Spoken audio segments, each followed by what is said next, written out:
날로 여겨지는 명절이고 또 가족들이 모이는 날이고 또 연인들이 서로 선물을 교환하고 굉장히 즐거워하는 날입니다. 크리스마스의 아마 기본적인 컨셉을 본다면 뭐 행복, 기쁨 뭐 이런 것이겠죠. 항상 막 행복하고 선물을 또 주고받고 또 이제 부모가 된 저희 같은 경우는 계속 선물을 뜯기고 막 어제도 하루 종일 서울에 나와 있었는데 너무 힘들었습니다. 다 크리스마스고 뭐 이거 사달라 저거 사달라. 어쨌든 그래도 예수님이 오신 날이니까 기뻐하면서 우리가 이 크리스마스라는 절기를 지나갑니다.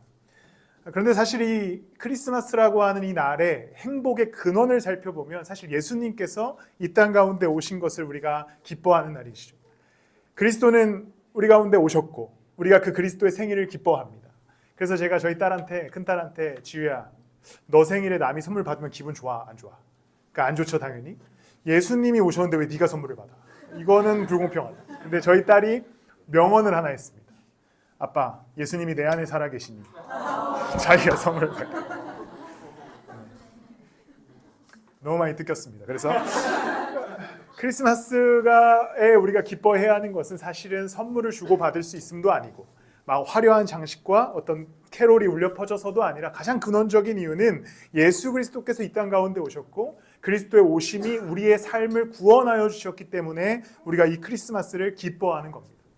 오늘 우리는 우리 가운데 오신 예수 그리스도, 하늘의 영광이요 땅의 평화로 오신 그리스도가 오늘을 살아가는 우리 가운데 어떠한 영향으로 또 어떠한 행복으로 또 우리에게 어떠한 삶의 태도를 요구하시는지에 대해서 그리스도의 오심을 한번 묵상해 보고자 합니다. 예수님은 갈릴리라고 하는 그 호수를 중심으로 열심히 사역을 하고 계셨습니다. 많은 기적을 베푸셨고 또 많은 이들에게 복음과 하나님 말씀과 하나님 나라를 가르치면서 사람들이 몰려들기 시작합니다. 누가복음 6장에 보면 사방에서 사람들이 몰려들었다라고 기록할 정도로 사람들이 예수를 보기 위해 따릅니다. 그리고 오늘 본문에서도 예수님께서 이제 바리새인들과 논쟁하면서 복음과 하나님 나라를 전하고 있는 중에 갑자기 한 여인이 일어나서 외칩니다. 당신을 뵌 태와 당신을 먹인 젖은 참으로 복이 있습니다. 그러니까 이제 이것이 당시 이스라엘의 축복 문화였는데 이 예수라는 사람이 너무나 열심히 사역하고 막 사람들이 모여드니까 당신의 어머니가 복이 있습니다라고 칭송을 하는 것이죠. 그런데 예수님이 답하십니다. 예수님은 아마도 요즘 같은 시대에 태어나셨으면 또 MBTI로 막 T다 뭐다 이러셨을 텐데 예수님이 이렇게 답합니다. 야 그거 아니고 오히려 하나님의 말씀을 듣고 지키는 사람이 복이 있다라고 말씀합니다. 이 말씀이 우리가 성탄에 묵상해야 할 근본적인 그리스도의 오심의 행복에 관한 이야기입니다. 특별한 행사를 허락하시고 특별한 절기를 허락하시고 예수님 생일이다 선물을 교환하고 아름다운 장식 속에서 우리가 그저 기뻐하라고 하시기 위해 이 땅 가운데 오신 것이 아니라 예수 그리스도가 근원적으로 이 땅 가운데 오신 이유는 우리 한 사람 한 사람을 예수님의 십자가로 구원하여 주시기 위함이고 거기서 끝나는 것이 아니라 그리스도의 오심으로 인해서 그 말씀을 따라 그리스도인들이 살아가라고 하시기 위해서 이 땅 가운데 오신 것이죠. 결국에 그리스도의 오심이 그리스도인들에게 기쁨이 되는 이유는 그냥 예수님 오셨다, 나 구원받았다, 나 행복을 얻었다 에서 끝나는 것이 아니라 그 말씀을 듣고 지키며 살아갈 때 거기에 예수 그리스도의 오심의 진짜 행복이 시작되는 겁니다. 그리스도의 오심이 여러분들의 삶에 진짜 기쁨이 될 때는 어쩔 때냐면 말씀을 따라 인생을 살아가기 시작할 때 예수 그리스도의 오심이 참 의미가 있어지는 것이죠. 그저 그냥 멋진 트리를 장식하고 예수님 오셨다, 캐롤 부르고 기뻐한다, 즐거워한다 거기서 끝나버린다면 그리스도의 오심은 사실 아무런 의미가 없어집니다. 그리스도의 오심이 명확한 우리 가운데 의미와 행복이 되는 방법은 오늘 예수님께서 말씀하셨듯이 내 말씀을 듣고 지키는 자라야 행복하다라고 말씀하는 것이죠.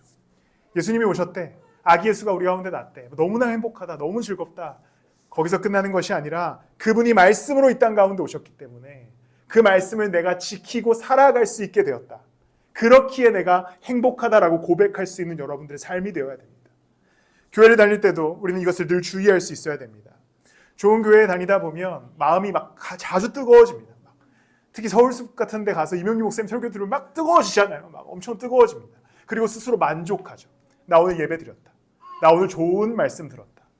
근데 세상으로 나아갔을 때 그 말씀이 여러분들의 삶을 변화시키고 움직이게 하고 말씀 따라 살지 못하게 한다면 그 아무리 좋은 메시지를 들어도, 아무리 좋은 예배를 드려도, 아무리 뜨거운 찬양을 드려도 아무짝에 쓸모없는 신앙이 되는 겁니다. 행복을 누리지 못하는 것이죠. 지난주에 제가 아끼는 부부가 서울숲에 처음 등록을 하러 갔습니다. 2부 예배를 드렸어요. 이제 교회를 소개해 줘서 고맙다 등등의 이제 카톡을 주고받다가 계속 칭찬을 하는 겁니다. 와, 목사님 여기 교회 장난 아닌데요. 막 형님 막 여기 뭐 자기 가만히 있어도 불 받을 것 같습니다. 뭐 불 받을 생각이 없었는데 그래서 제가 답장을 하다 약간 좀 이제 빈정이 상하는 거죠. 그래가지고 제가 어떻게 답장했냐면 그래 키읔 하나 딱 보내고 끝냈습니다. 그러면서 이제 속으로 생각했습니다. 너 얼마나 예수 잘 따르나 보자. 그런 생각했는데, 그죠? 교회 좋은 설교를 듣고 좋은 예배에 참석하고 또 뜨거운 찬양을 찬양하고 함께 거기서 그 분위기에 휩싸이면 우리가 착각하기 시작합니다. 나 제대로 예수님 따르고 있어. 나 제대로 예배드리고 있어. 나 제대로 그 복을 누리고 있어. 그런데 예수님께서 그런 자들에게 오늘 말씀을 딱 하시는 것이죠. 오히려 하나님의 말씀을 듣고 지키는 사람이 복이 있다. 듣고 지키는 사람이 복이 있는 것이죠. 그러니까 여러분들이 교회 가운데에서 하나님의 말씀을 받았고 교회 안에서 말씀으로 성장하고 교회 안에서 예배로 여러분들의 신앙과 마음이 뜨거워진다면 이제 그것이 어디서 발현돼야 되냐면 여러분들의 인생 속에서 발현돼야 되는 겁니다. 삶 가운데 그 말씀이 실현돼야 되는 것이죠. 삶 가운데 그 말씀의 원리로 살아갈 수 있어야 되는 겁니다. 그렇지 않으면 아무리 아름다운 예배, 아무리 좋은 예배, 아무리 뜨거운 예배를 드려도 그 개인에게는 무의미한 예배가 되는 것입니다. 예수 그리스도께서 이 땅 가운데 오신 이유는 우리를 구원하여 주시기 위함이고 더불어 그 구원한 자들이 이 땅에서 그리스도의 뜻대로 살아가게 하시기 위함입니다. 그러니 그 뜻을 듣고 배운 대로 살아가시는 여러분들이 되시길 축복합니다. 예수님께서 이 땅 가운데 오셨다. 그러면 나는 이 직장 가운데 어떠한 삶의 태도로 살아갈 것인가? 예수 그리스도께서 이 땅 가운데 오셨다. 내가 이 가정 가운데 어떠한 자로 살아갈 것인가? 예수 그리스도께서 이 땅 가운데 오셨다. 내가 그럼 이 교회와 내 공동체 가운데 어떠한 자로 살아갈 것인가? 예수 그리스도께서 이 땅 가운데 오셨다. 이 혼란한 사회와 세상 가운데 나는 어떠한 자로 살아갈 것인가를 그 말씀 안에서 고민하고 묵상하고 행동하지 않으면 우리는 그저 예배에 머무는 신앙으로 끝나게 될 것입니다. 그리고선 그냥 좋은 예배 드렸다. 좋은 신앙생활 했다. 좋은 말씀 들었다라고 하는 굉장히 작고 가난한 신앙으로 살아갈 수밖에 없습니다. 그런데 한 주간 들은 말씀을 가지고 여러분들이 부단히 애쓰며 살아가기 시작할 때 이제 그 예배로부터 시작된 여러분들의 신앙은 머물고 고이는 신앙이 아니라 퍼져나가며 그리스도의 뜻을 실천하는 신앙으로 변화되게 될 것입니다. 성경을 읽음으로 예수 그리스도의 뜻을 찾아가십시오. 하나님의 말씀을 들을 때에 그 말씀을 깊이 묵상함으로 그 가운데 거하려고 부단히 애쓰십시오. 하나님의 말씀이 여러분 가운데 진리로 선포되어질 때 그것을 허리띠 메어서 그 진리로 살아가는, 그래서 진정한 자유를 얻는 여러분들이 되시길 축복합니다. 그리고 예수님께서는 이제 29절부터는 어떤 이야기를 하시냐면 모여드는 무리들한테 이런 얘기를 하는 거예요. 얘네 진짜 아무 쓸모없다 얘기하시면서 옛날에 요나의 표징이 있었다. 요나가 이제 물고기 속에 들어갔다가 나오게 된 그 표징이 있었다. 나도 그런 표징을 보여주기 위해 왔다. 이제 죽고 사실 것에 대해서 말씀하시는 것이죠. 그러면서 내가 죽고 사는 걸 모두가 볼 거야. 모두가 볼 건데 그게 아무 의미가 없어라고 얘기하시면서 32절에 이렇게 말씀합니다. 우리 32절 말씀을 함께 읽도록 하겠습니다. 시작. 심판때 니느웨 사람들이 이 세대 사람들과 함께 일어나서 이 세대 사람들을 정죄할 것이다. 그들은 요나의 선포를 듣고 회개했기 때문이다. 그러나 보아라, 요나보다 더 큰 이가 여기에 있다. 심판 때가 되면 니느웨 사람들이 막 일어난다는 거예요. 그러면서 이제 그 사람들은 지금 사람들을 정죄한다는 겁니다. 왜 정죄하느냐? 본인들은 요나의 표징을 보고 회개했다는 겁니다. 그런데 이 세대를 왜 정죄하겠습니까? 예수 그리스도의 표징을 보고 회개하지 않기 때문에 정죄한다라는 말씀을 예수님께서 하시는 겁니다. 오늘 우리에게 요구하시는 이 성탄의 행복은 예수님 오셨으니 여러분들 전환하여 그리스도 따라가는 겁니다. 그것을 회개라고 이야기할 수 있겠죠. 니느웨 사람들이 요나가 와서 하나님의 말씀을 선포하고 그 물고기에서 죽을 뻔하다 살아난 것들을 모두가 봤을 때에 그들은 거기서 가만히 머물지 않습니다. 옷을 찢고 애통하는 심령으로 국가를 다시 회개하고 변화시켜 나가죠. 그리스도께서 이 땅 가운데 오셨다. 십자가 달리셨다. 부활하셨다. 라는 이 지식적인 정보가 우리의 삶의 참 의미와 참 기적이 되려면 이제 그 부활하신 그리스도를 우리가 회개하여 따라갈 수 있어야 되는 것이죠. 삶을 전환하여 걸어갈 수 있어야 되는 것입니다. 예수님이 이 땅 가운데 오신 거 우리가 너무 기쁜 일이죠. 너무 행복한 일입니다. 그런데 이 행복한 일이 진짜 엄청난 축복이 되려면 죽음을 이기시고 부활하신 그리스도를 따라 내 삶을 전환하여 걸어갈 수 있어야 되는 것이죠. 이것을 단순한 멀리 있는 표징으로 남기지 마시길 바랍니다. 그냥 그런 일이 있었구나. 예수님께서 오셨구나. 구유에 누이셨구나. 공생애를 사셨구나. 죽으셨구나. 부활하셨구나. 그것이 아무 의미가 없어지는 순간이 언제냐면 우리가 그분의 뜻대로 살아가지 않으면 그 모든 일련의 사건은 그냥 요나의 표징과 같이 아무것도 아닌 사건이 됩니다. 그냥 아무것도 아닌 사건이에요. 그냥 한 사람이 왔다 죽고 부활했다라는 소식만 듣는 겁니다. 그런데 그것을 보고 내 삶을 전환하여서 예수 따르기로 결정하고 그리스도께서 우리에게 명령하신 대로 각자의 십자가를 지고 따라오라 하실 때에 우리가 지고 따라가기 시작하면 그 십자가의 능력과 부활의 능력이 내 능력이 되는 겁니다. 무의미한 사건이 되는 게 아니라 엄청나게 우리 개인의 삶에 의미 있는 사건이 되는 것이죠. 그렇기 때문에 예수 그리스도의 이 오심의 기쁨을 누리실 때 삶 속에서 누리시는 여러분들이 되시길 바랍니다. 이것을 그냥 크리스마스 절기만 되면 달아놓는 트리와 같이 예수님 오셨구나 박수 받고 즐거워하고 행복하고 이렇게 끝나는 인생이 아니라 예수님이 오셨구나 나를 따라와라 하시는 그 예수님을 따라 걸어가는 인생이 되셔야 되는 것이죠. 교회는 예수님의 오심에 대해서 수없이 찬양하고 수없이 말씀들을 선포합니다. 그것이 그냥 흘러가는 이야기가 되고 음악 소리가 되지 않으려면 찬양을 고백한 대로 살아갈 수 있어야 되고 내가 들은 말씀대로 삶의 걸음들을 옮길 수 있어야 되고 그리스도께서 이 땅 가운데 오신 참 의미와 이유가 멀리서 머무는 것이 아니라 내 삶으로 투입되어서 그 의미와 이유가 내 인생의 의미와 이유가 될 때 그리스도의 오심이 진정한 오심의 목적을 만들어가는 것입니다. 성탄에 여러 곳에 세워진 크리스마스 트리를 보면서 야 아름답다, 이쁘다, 기쁘다라고 하시는 것처럼 예수 그리스도의 십자가를 그렇게 보시지 마시길 바랍니다. 예수님 달리셨다, 부활하셨다, 신난다. 트리를 철거해버리면 아무것도 남지 않는 것처럼 그리스도의 십자가가 우리의 인생 가운데 없어져 버리면 그거 아무것도 없는 게 됩니다. 그런데 우리가 예수 그리스도의 십자가를 보고 그리스도가 이 땅 가운데 오셨다, 죽음에서 이기셨다. 그럼 나는 어떻게 살아갈 것인가? 그리스도의 십자가를 바라보며 어떻게 내 인생의 걸음을 쫓아갈 것인가를 고민하며 묵상하며 말씀 가운데 거하시고 예수님을 제대로 따라가는 여러분들이 되시길 바랍니다. 여러분들의 삶의 구석구석에 그리스도의 오신 이유가 드러나기를 소망합니다.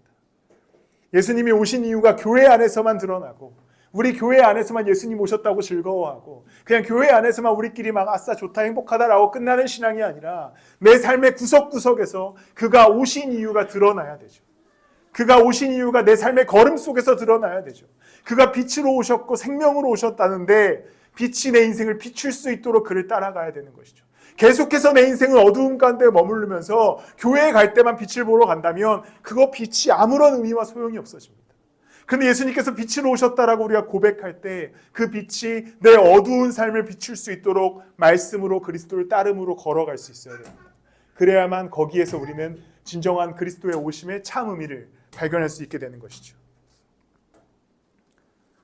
인간으로 오신 예수님이 이 땅을 살아가실 때에 계속해서 부딪혔던 인물들이 존재합니다. 사실 이 본문과 앞뒤에서도 그들과 논쟁하는데 바로 그들이 바리새인들과 서기관들이었습니다. 이 바리새인들과 서기관들은 굉장히 재밌는 사람들인 게 누구보다도 종교적 열심이 뜨거웠던 사람들입니다. 때에 따라 금식했고 나와서 기도했고 그들이 할 수 있는 율법을 최선을 다해 지켰습니다. 그런데 그들에게 없었던 것이 있는데 삶이 존재하지 않았어요. 율법에서 이야기하는 가난한 자들을 돕는 삶, 그리고 소외된 이들에게 정의를 베푸는 삶, 그리고 행위를 벗어나서 하나님을 사랑하고 그 하나님의 공의와 정의로 국가를 다스리는 태도, 이것들이 그들에게 없었습니다. 그러니까 바리새인들과 서기관들, 율법학자들과 예수님이 부딪히실 때 그들의 종교성을 가지고 부딪힌 적이 한 번도 없습니다. 야, 너네 좀만 더 열심히 예배해야지. 너네 좀 더 열심히 율법을 지켜야지. 너네 좀 더 열심히 하나님의 말씀에 있는 그 신앙의 행위를 해야지라고 싸운 적은 한 번도 없어요. 예수님이 항상 어떻게 부딪히냐면 그대로 살아가야지, 실천해야지. 하나님의 공의와 정의가 너희들의 삶에 있냐라는 질문으로 부딪히기 시작합니다. 안식일에 미리 먹은 거 가지고 시비는 걸지만 예수 그리스도의 사랑으로 그들은 시비 걸 수 없었습니다. 이것이 바로 우리의 신앙의 동일한 문제가 되는 것이죠. 우리에게 종교성은 너무나 열심입니다. 이 크리스마스에 교회에서 보낸다고 이 강동구까지 오신 여러분들은 대단하시죠, 사실은. 그리고 또한 우린 열심히 주일마다 일주일에 한 번 시간을 내어서 교회에 가서 예배합니다. 그 열심이 얼마나 대단합니까?